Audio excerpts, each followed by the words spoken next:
Selamat siang Pak, perkenalkan nama lengkap saya Yohanes Papeda Padei, kelas C semester 1, NIM 21030109.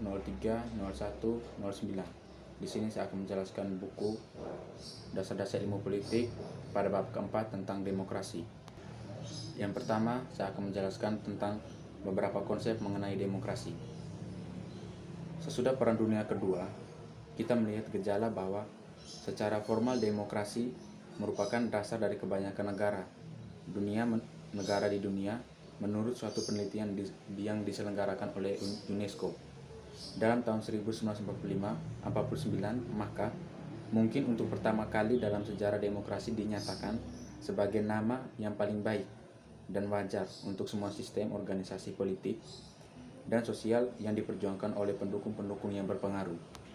Akan tetapi, UNESCO juga menarik kesimpulan bahwa ide demokrasi dianggap ambigius atau mempunyai berbagai pengertian. Sekurang-kurangnya ada ambiguity atau ketentuan mengenai lembaga-lembaga dan cara-cara yang dipakai untuk melaksanakan ide dan mengenai keadaan kultural serta historis yang mempengaruhi istilah, ide, dan praktik demokrasi. Tetapi di antara sekian banyak aliran pikiran yang dinamakan demokrasi ada dua kelompok. Aliran yang paling penting yaitu demokrasi konstitusional dan aliran kelompok yang menamakan dirinya demokrasi, tetapi yang pada hakikatnya mendasarkan dirinya dan komunisme. Kedua kelompok aliran demokrasi mula-mula berasal dari Eropa, tetapi sesudah Perang Dunia Kedua, tampaknya juga didukung oleh beberapa negara baru di Asia seperti India, Pakistan, Filipina, dan Indonesia mencita-citakan demokrasi konstitusional sekalipun terdapat bermacam-macam bentuk pemerintahan maupun gaya hidup di negara-negara tersebut. Di lain pihak, ada negara-negara baru di Asia yang mendasarkan diri atas asas-asas komunisme yaitu Cina, Korea Utara, dan sebagainya. Demokrasi yang dianut di Indonesia, yaitu demokrasi berdasarkan Pancasila, masih dalam taraf perkembangan dan mengenai sifat-sifat dan ciri-cirinya terdapat berbagai tafsiran seperti sebuah pandangan.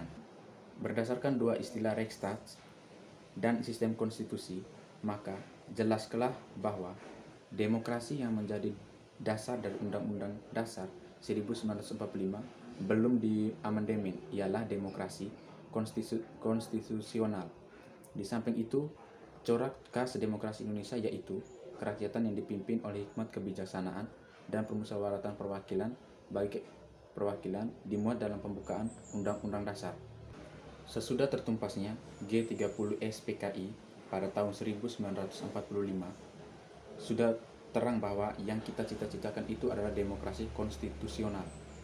Tetapi tidak disangka bahwa dalam masa demokrasi terpimpin, kita sedikit banyak telah terpengaruh oleh beberapa konsep komunis berkaitan kelihayan PKI untuk menyusupkan konsep-konsep dari alarm pikiran komunisme ke dalam kehidupan politik. Pada pra G30 SPKI, maka dari itu perlu kiranya kita menjernihkan pikiran kita sendiri dan meropong dua aliran pikiran utama yang berbeda, bahkan sering bertentangan serta berkonfirmasi satu sama lain, yaitu demokrasi konstitusional dan demokrasi yang berdasarkan Marxisme dan Leninisme. Perbedaan fundamental ialah bahwa demokrasi konstitusional mencita-citakan pemerintah yang terbatas kekuasaannya, suatu negara hukum atau Reichstag yang tunduk kepada rule of law, atau sebaliknya demokrasi yang mendasarkan dirinya atas komunisme mencita-citakan pemerintah yang tidak boleh dibatasi kekuasaannya atau Marxisme dan yang bersifat totaliter. Ciri khas dari komunikasi demokrasi konstitusional ialah gagasan bahwa pemerintah yang demokratis adalah pemerintah yang terbatas kekuasaannya dan tidak dibenarkan bertindak sewenang-wenang terhadap warga negaranya. Pembatasan-pembatasan atas kekuasaan pemerintah tercantum dalam konstitusi. Maka dari itu sering disebut pemerintah berdasarkan konstitusi gagasan bahwa kekuasaan pemerintah perlu dibatasi pernah dirumuskan oleh seorang ahli sejarah Inggris, Lord Acton, dengan mengingat bahwa pemerintahan selalu diselenggarakan oleh manusia dan bahwa pada manusia itu tanpa kecuali melekat banyak kelemahan.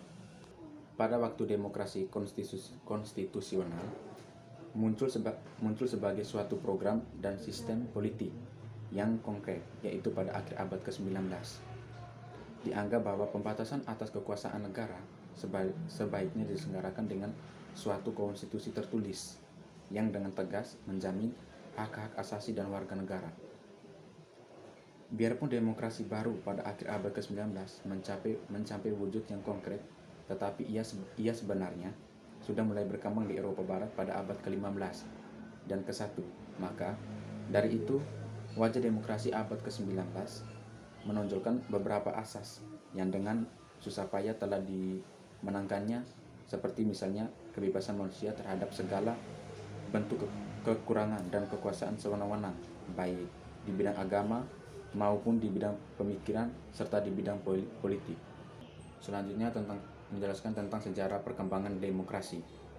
Pada permulaan pertumbuhannya, demokrasi telah mencangkup beberapa asas dan nilai yang diwariskan kepadanya dari masa yang lampau, yaitu gagasan mengenai demokrasi dan kebudayaan Yunani kuno, dan gagasan mengenai kebebasan beragama yang dihasilkan oleh aliran reformasi serta perang-perang agama yang menyusulnya.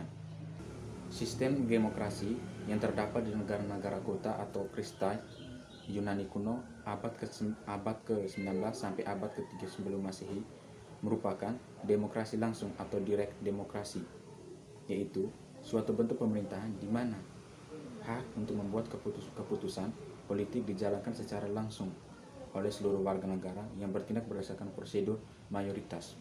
Sifat langsung oleh demokrasi Yunani dapat diselenggarakan secara efektif karena berlangsung dalam kondisi yang sederhana, wilayahnya terbatas atau negara terdiri dari kota dan daerah sekitarnya, serta jumlah penduduk sedikit atau 300.000 penduduk dalam satu negara kota.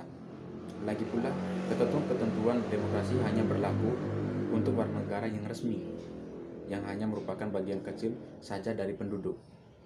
Sebelum abad pertengahan berakhir dan pada permulaan abad ke-1, di Eropa Barat muncul negara-negara nasional atau national state. Dalam bentuk yang modern, Eropa Barat mengalami beberapa perubahan sosial dan kultural yang mempersiapkan jalan untuk memasuki zaman yang lebih modern, di mana akal dapat memerdekakan diri dari pembatasannya. Dua kebijakan ini ialah Renaissance yang terutama berpengaruh di Eropa Selatan seperti Italia, Swiss, dan Spanyol. Renaissance adalah aliran yang menghidupkan kembali minat kepada kesusastraan dan kebudayaan Yunani kuno yang selama abad pertengahan telah diisikan. Aliran ini membelokkan perhatian yang tadinya semata-mata diarahkan kepada tulisan-tulisan keagamaan ke arah soal-soal keduniawian dan mengakibatkan timbulnya pandangan-pandangan baru, reformasi serta perang-perang agama yang menyusul akhirnya menyebabkan manusia berhasil melepaskan diri dari penguasaan gereja, baik di bidang spiritual dalam bentuk dogma maupun di bidang sosial dan politik. Hasil dari pengumuman ini ialah timbulnya gagasan mengenai perlunya adanya kebebasan beragama, serta ada garis pemisah yang tegas antara soal-soal agama dan soal-soal keduniawian, khususnya di bidang pemerintahan ini dinamakan pemisahan antara gereja dan negara. Demokrasi konstitusional abad ke-19 tentang negara hukum klasik. Sebagai akibat dari keinginan untuk menyelenggarakan hak-hak politik itu secara efektif, timbulan gagasan bahwa cara terbaik untuk membatasi kekuasaan pemerintahan ialah dengan suatu konstitusi, apakah ia bersifat naskah, written constitution, atau tak bersifat naskah, written constitution. Menurut ilmuwan Carl J. Frederick, konstitusionalisme adalah gagasan bahwa pemerintah merupakan suatu kumpulan aktivitas yang diselenggarakan atas nama rakyat, tetapi yang tunduk kepada beberapa pembatasan yang dimaksud untuk memberi jaminan bahwa kekuasaan yang diperlukan untuk pemerintahan itu tidak disalahgunakan oleh mereka yang mendapat tugas untuk pemerintah. Sekian penjelasan dari saya mengenai demokrasi. Terima kasih.